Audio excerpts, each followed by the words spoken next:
what's happening in a complex situation where we're not told the truth on most things. So you have to figure out what's going on because no one's going to tell you, and maybe last of all, the New York Times. So it's a real problem to understand this crisis. Let me basically say at the start that we're on an extraordinarily dangerous path of escalation between Russia and the United States. And the war in Ukraine is largely, in my opinion, a proxy war.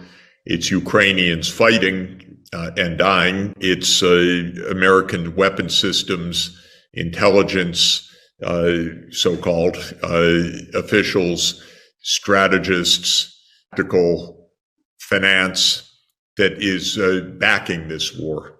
So this is, to all effects and purposes, a war between the U.S. and Russia, though fought in a proxy way so far. Our goal, we're told from the U.S. side, is to defeat Russia and force it to leave Ukraine after what is described as an unprovoked invasion on February 24th. I think there were lots of provocations, so the situation's more complicated. But let me just start with the desired outcome. I don't understand it. I don't understand how it could conceivably be achieved. We think that weapon systems and sanctions and fighting will wear down Putin or get him overthrown, and something will change and Russia will go home because they realize that this is not worth it for them. And maybe the U.S. model, and by U.S., I don't mean us, the American people, we have no part in any of this.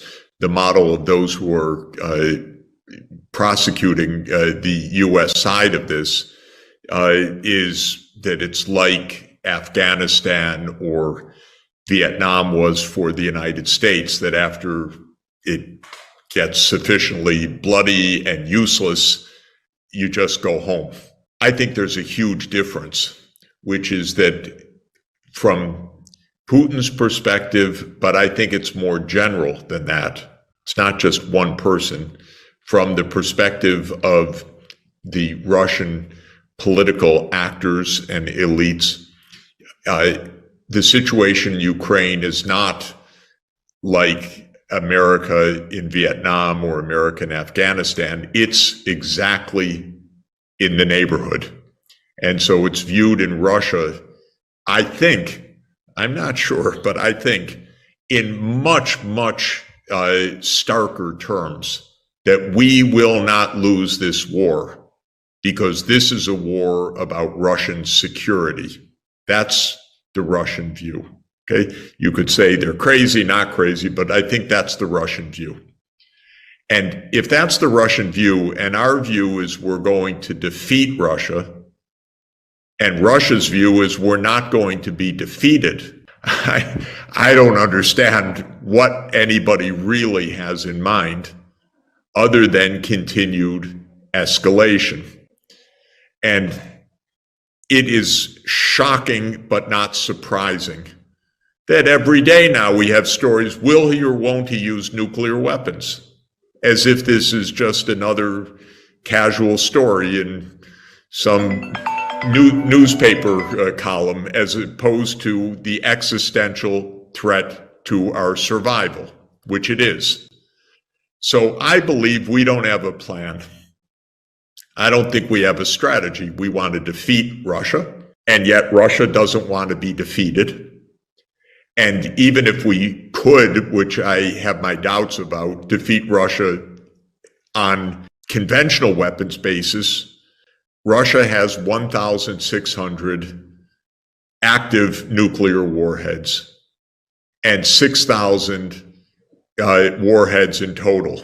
So I don't understand what our idea is. And again, when I speak of our, it's not mine, it's not yours, I think. It's our government's. And I don't even know who's really responsible for this, but it's a very narrow group and it has almost nothing to do with the American people. And no one's been asked about it, and no one's been informed about it, and no one's been told about it. And yet here we are near the brink of nuclear war. And we are near the brink of nuclear war. That's true. So to my mind, we are in a wildly wrong-headed approach. Oh, how did we get here?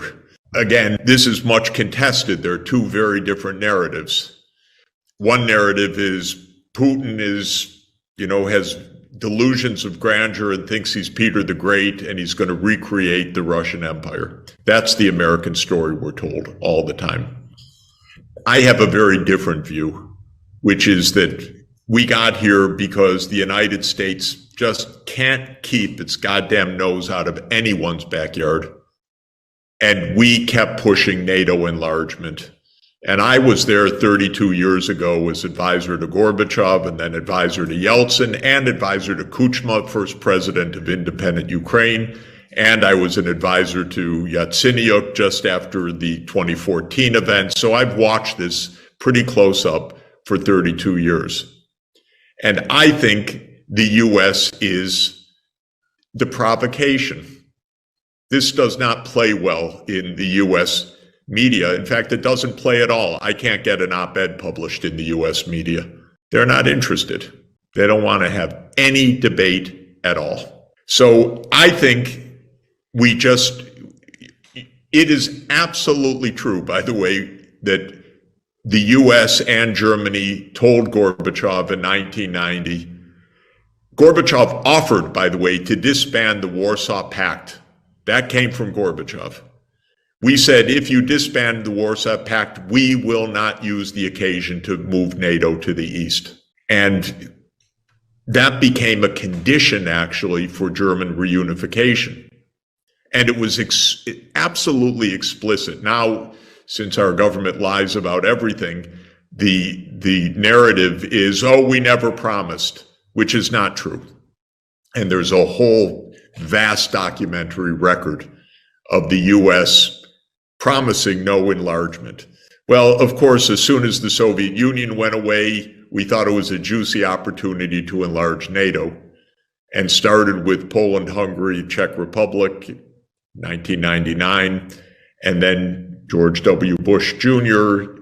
added 7 more countries, 3 in the Baltics, so 3 right on Russia's border, Bulgaria and Romania, which is Russia's Black Sea region, and Slovakia and Slovenia.